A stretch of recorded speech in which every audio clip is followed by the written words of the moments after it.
Yes, I have a question. What the fuck? That's a bit of a ballsy statement. This is really the title of the talk. Forecasting the future is really hard. Even understanding the present's difficult. So unless you have a lens to look at the market, you might make a mistake, which is not as snappy. The anchor for this talk is this Bill Gates quote, which is that we always seem to overestimate the change that will happen in the next 2 years and underestimate the change that will occur in the next 10. And I think that's because as humans, we tend to think about the development of and the impact of technology as a linear thing. And in reality, that is not the case. And we tend to overestimate the impact of that technology in the short term and then underestimate the impact of that technology in the long term. And we are in an industry where new technologies are being introduced every 5 years. So as a business leader, understanding where a given platform is on a curve is essential. And so a question to ask ourselves is, what drives that for games? And I think there's two primary dimensions. The first dimension is around atom complexity. So at one end of the spectrum, things that are larger, more complex, maybe have more invention, are more expensive, and at the other end of the spectrum, less atom complexity, smaller, simpler, and inexpensive things. And the second dimension is whether or not there's a requirement for behavioral change on the part of the user. Something at one end of the spectrum has low behavioral friction, requires less change, and at the other end of the spectrum, something that requires much more change. And so we can use this model to think about how technologies in our industry evolve and get adopted by customers. At one end of the spectrum, if you are making something, if you have a piece of hardware that requires lots of change by the user, has many more atoms or is much more complex, that's going to get adopted more slowly. Fewer atoms requires less change, still requires change, that's slow, then fast, and ultimately the fastest technologies to get adopted are those that have the least amount of atom complexity and requires the least human behavioral change. Now then the question that you're asking yourself is like, yeah, but isn't it about the games? Like what about the content? And yes, it is true, games and the content make a huge impact. And you can apply a force multiplier for breakthrough content. And so you really have to think about the development and adoption and proliferation of these technologies really along three dimensions ultimately. The complexity and the cost on one axis, the degree of behavioral change required by the users on another axis, and then whether or not there are or are not defining pieces of content. And so at one end of the spectrum, if you combine all those three things, if you have something that is complicated, something that requires lots of change, has no killer apps, that's going to get adopted very slowly and will be a very small market. And at the other end of the spectrum, very quickly and be very big. And so as an industry today, if you sort of look out across our industry, what is it that we are overestimating and what is it that we are underestimating? And now there's lots of platforms in our business, but I wanted to take a look at two, VR and mobile. And so the first thing I wanted to talk to you about today is why we're overestimating VR's near-term impact. And I do love that picture. I think it's super great. One day I aspire to have a picture of me taken like that. Well, the first is I want to believe in VR. I've read Ready Player One. I've read Armada. I've dreamt about this. I dig The Matrix. I super want this to work, right? And what's more, there are other people like really, really smart, really successful, really wealthy, intelligent, genius people. They want us to believe it as well. So I want to believe it. Smart people are telling me to believe it. The press is telling me to believe it. But when you think about VR from the perspective of that graph that I showed you, there are some limitations. There are lots of atoms, right? I have to get a PC, I have to get a headset, I have to get some controller in order to be able to begin to experience this platform. And it requires a lot of behavioral change. If I've got a Vive, I have to set up a space in my house with equipment in all different positions in order just to be able to experience this. And when we think about the headset itself, right, that's never going to happen. I'm never going to be sitting on the sofa with my friends where I've got a PlayStation VR headset and all my friends are giddily playing games with me or next to me. It's not going to be like that. In my household, it's going to be more like this. So, what can we expect from VR? Well, in the case of VR, there are lots of atoms. Those atoms are more expensive. You've got to buy more atoms in order to be able to experience VR, and so the adoption of VR will be slower. It requires behavioral change, right? Either has social impact, or requires me to set stuff up in a way that I haven't had to before. And as a bonus, I also get divorced, which for most people means slower. Some people may be faster, I don't know. But for me, that would be slower. So when we look at VR through the lens of this graph, we're definitely on this slowest side of the model.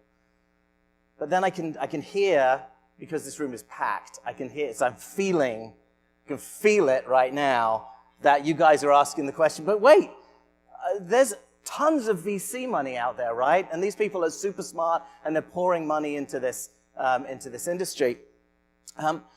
Well, these are the most active investors in AR and VR, and a pet peeve is that people conflate those two things. They're really two very different things. But it was the only graph I could find that told my story in a way I wanted to tell it.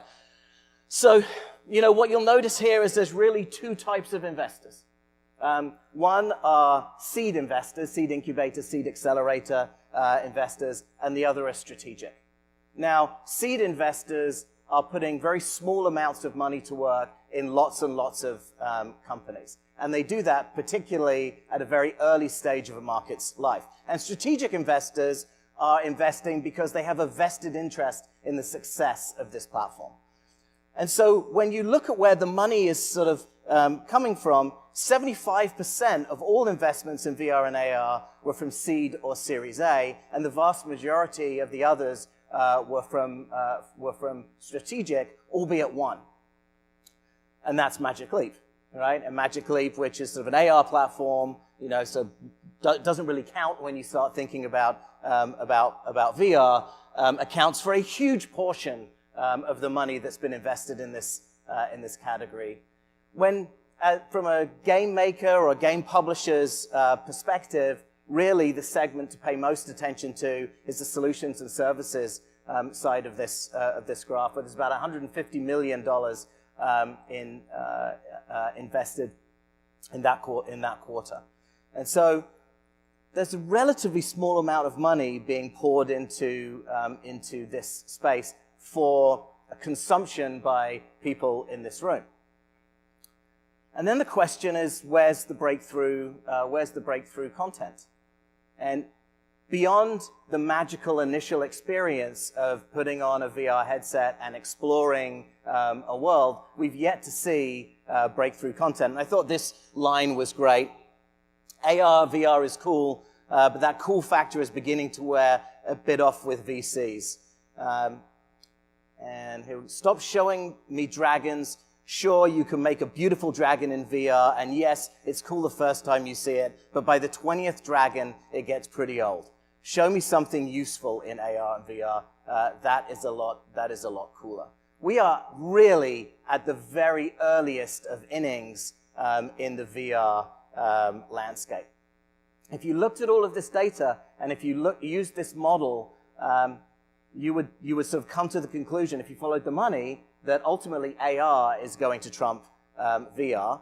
If you looked at the VR investments, business verticals and industrial application is a bigger deal, at least right now, than consumer. And in the consumer space, investments tend to be in industry infrastructure, tools, distribution, ad marketing platforms, where small amounts of money can go a long way.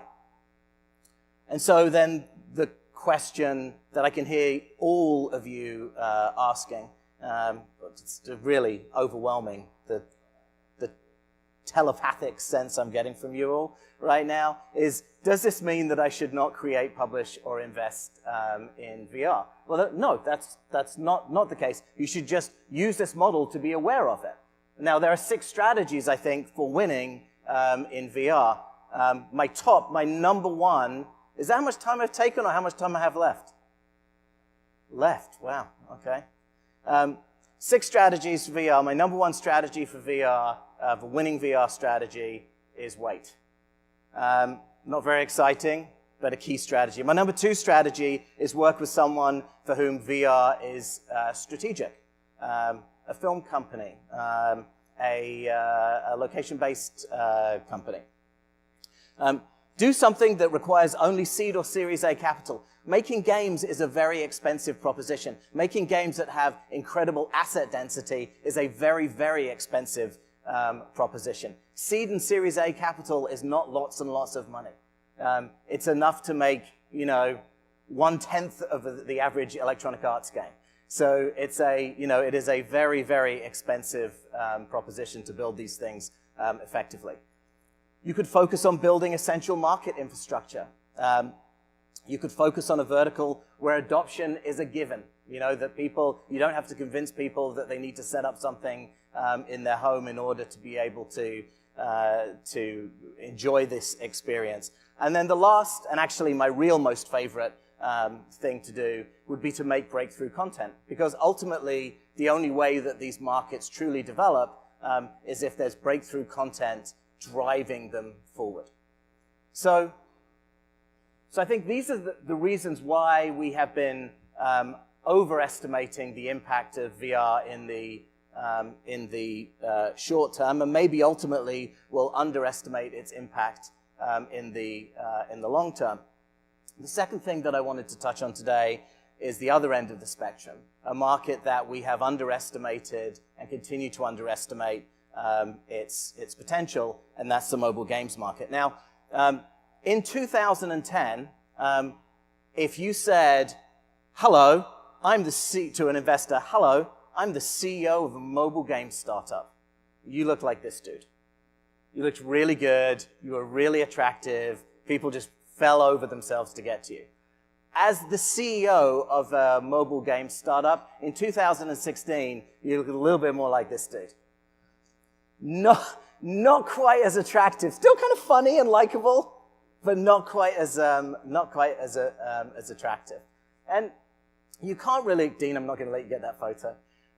You can't really blame investors, because there's a point where when reality sort of exceeds expectation, it always looks like you're at the top of the market because you're in uncharted territory. But literally, because we are beyond those expectations, it's hard to know if you truly are at the top of the market. So in short, right, we often think we're here pretty much for every day after we exceed those expectations. But in actuality, we're here. And it sometimes takes like a new reference point to redefine where the top might be. Someone else climbing that mountain and beginning to sort of like show you what the top looks like. But even then, we tend to use prior reference points to predict the new peak. So, everyone's trying to guess how big is Pokemon Go right now, how much revenue is it doing, and what we're really using is we're using what we already know to forecast the performance of Pokemon Go. The reality is number 1 has no relation to number 2, right? It's just more than number 2. Is it $1 more than number 2? Is it 500% more than number 2? You kind of just don't know. And our job as kind of like game makers is constantly trying to find new number 1s. Now, we've seen this before, right? There's a market that, you know, that I've pointed to before that I think is giving us a roadmap for how the mobile games market in the West is going to develop, and that's Japan. In 2011, these 2 games were each doing over $25 million a month. Kaito Royale from DNA and Toriland from Gree. And if you looked at the market, it really looked like it had peaked in terms of the overall revenue. And as somebody who sat on the board of directors of a company that had one of those games, it was almost impossible to imagine a sort of a radically bigger market. And then in 2012, this game came out. And by 2013, it had generated $1 billion in Japan alone. That wasn't an incremental increase over Kaito and Toriland. It was a 4x increase that no one really could have forecasted. And then, it's just a one-off. It's never going to happen. It's never, ever going to be repeated. There's no way. It's like, that's it. It's the end. That's it. It's never going to be repeated. And then in 2013, Mixi released Monster Strike, and now both of these 2 games are doing over $1 billion each a year in revenue. And the impact on the entire market since Puzzle & Dragons' release is that it's doubled, right? And it's actually about 5x the size of the market on a comparable basis to where the US is today in terms of its device penetration, its adoption.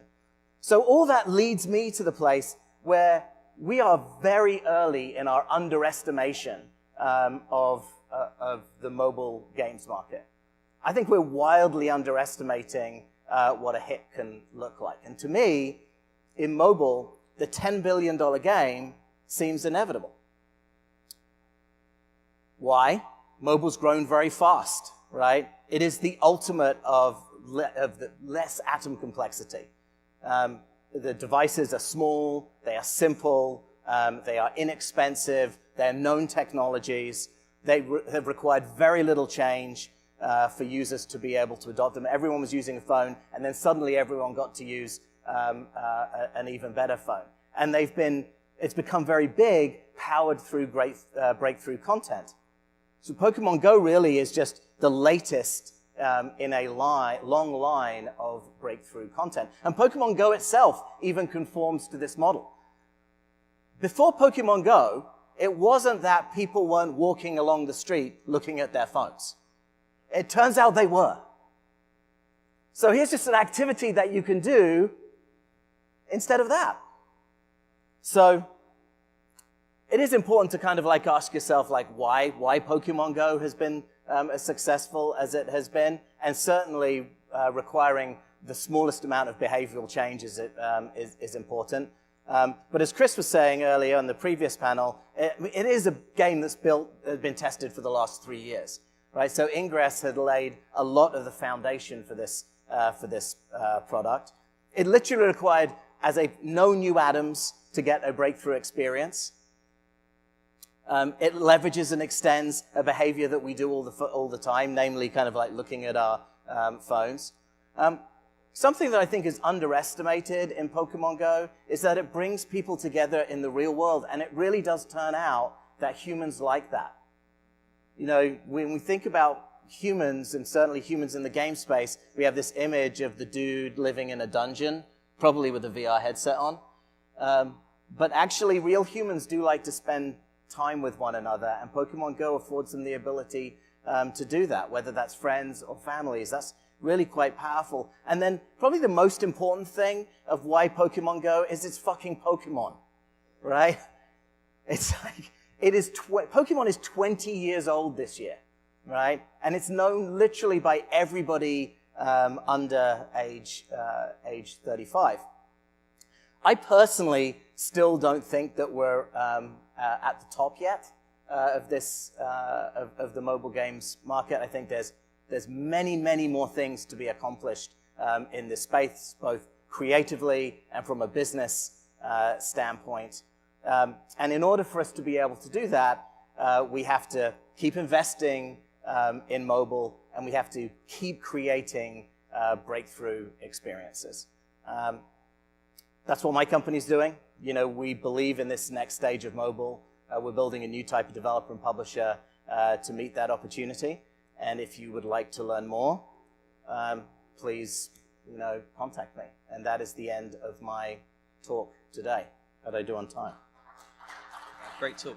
When do you think we'll know we're at the top of that peak? How do you identify that? When will we know? So the question was, when will we know that we're at the top of the market? It's very difficult to figure that out, right? Because it'll be at the point that we stop innovating and change stops making a difference. I think there will be some indicators.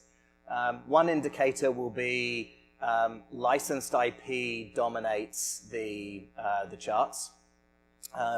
You know, you can continue to prosecute the top grossing chart by building games that have higher lifetime value and have more breadth of appeal. And, you know, I'm guessing Pokemon Go is, you know, very broadly appealing and has medium lifetime value right now, but it would be a total guess. So if you went back again to Japan and you looked at the market there, you would see now that, you know, more than 50% of the products that sit in the top 25 grossing and even more in the top 100 grossing are licensed IP. And I definitely think that the market in Japan is sort of at its peak. So that would be one indicator, the degree to which companies are reliant upon that. The second would be, you know, a lifetime value and like an ARPU estimate. You would sort of say, okay, we are now 5x where we were before, and that rate of growth hasn't really changed. So those two things would be kind of indicators to look at, I think. Hi, you talked about virtual reality as maybe locations-based virtual reality may have an opportunity in this time frame in the short future. Can you elaborate on any of your thoughts in that area? Yeah, so the question was, is there an opportunity in VR around location-based entertainment?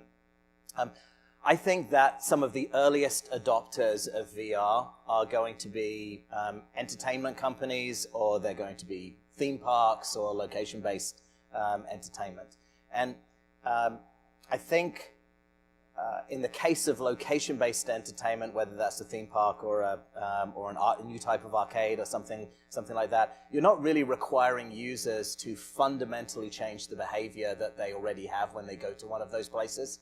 So when I'm going to a theme park, I'm looking for an exciting ride. I've already made the commitment that I want to participate in something interesting. I've gone to that destination, just like going to the movie theater. And so I think in those places where humans have already made the behavioral choice, there's much less friction in terms of adopting and then falling in love with those technologies. Like, imagine if you had gone to a theme park as a kid, you had gone on a crazy roller coaster ride, and you had been able to take that roller coaster ride home with you, right? That would have, you know, that would certainly have changed the adoption of roller coaster rides into US homes.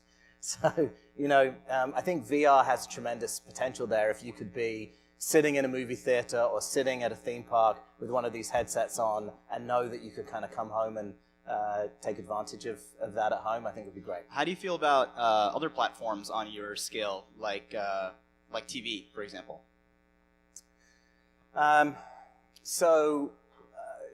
TV is it's pretty well adopted. There's a lot of ingrained user behavior associated with it. I think it's a wonderful platform. I don't yet know if I'm presuming your question relates to kind of like Apple TV and, yeah. And what, sorry? App-based television. Yeah. I haven't yet seen the breakthrough content that makes me believe that it's going to be the new destination for gaming. And I think one of the challenges is people think about television in two different ways in their homes. One is they think of it as a device, and the other is they think about it as an activity. And we've yet to kind of like see something that brings those two things together. So, experiences that leverage user behavior in front of the television, I think are most likely to be the things that succeed.